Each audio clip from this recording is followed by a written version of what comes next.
জলবায়ু পরিবর্তনের নেতিবাচক প্রভাবের কারণে তীব্র দাবদাহ ও খরায় বেসামাল বিশ্বের বিভিন্ন দেশ। এপ্রিলের শুরু থেকেই বিভিন্ন দেশে দেখা দেয় প্রচণ্ড দাবদাহ। চলতি বছর ইতিহাসের সবচেয়ে উষ্ণতম এপ্রিল মাসের সাক্ষী হলো পুরো বিশ্ব।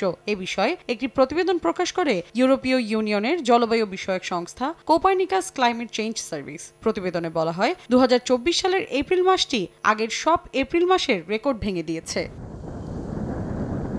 আবহাওয়ার বিশেষ অবস্থা এল নিনো দুর্বল হয়ে পড়ার পরও এপ্রিলে এমন অস্বাভাবিক গরম অনুভব করেন বিশ্বের বেশিরভাগ মানুষ। সংস্থাটি জানায়, মানুষের নেতিবাচক কর্মকাণ্ডের কারণে বিশ্বের জলবায়ু এতটা উষ্ণ হয়ে পড়েছে। গেল বছরের জুন থেকে প্রত্যেক মাসেই তাপমাত্রার নতুন রেকর্ড হচ্ছে বলে জানায় কোপারনিকাস ক্লাইমেট চেঞ্জ সার্ভিস। চলতি বছর এপ্রিলে বিশ্বের গড় তাপমাত্রা 1850 থেকে 1900 সালের প্রাক শিল্পের সময় থেকে রেকর্ড করা গড় তাপমাত্রার চেয়ে 1.58 ডিগ্রি সেলসিয়াস পর্যন্ত বেশি দেখা গেছে।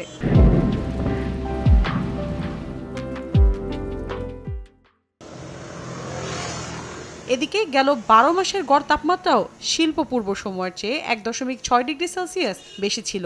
যদিও 2015 সালে প্যারিস সম্মেলনে সিদ্ধান্ত নেওয়া হয় এই তাপমাত্রা যেন কোনোভাবেই 1.5 ডিগ্রির বেশি না বাড়ে। সেজন্য প্রয়োজনীয় ব্যবস্থা নেওয়ার কথা জানান সংশ্লিষ্টরা।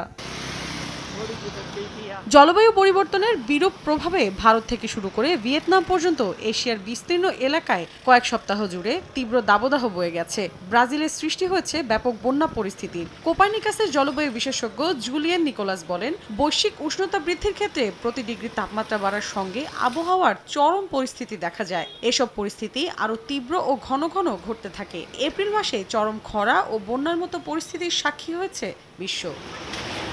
মৌসুমী সাথী, সময় সংবাদ।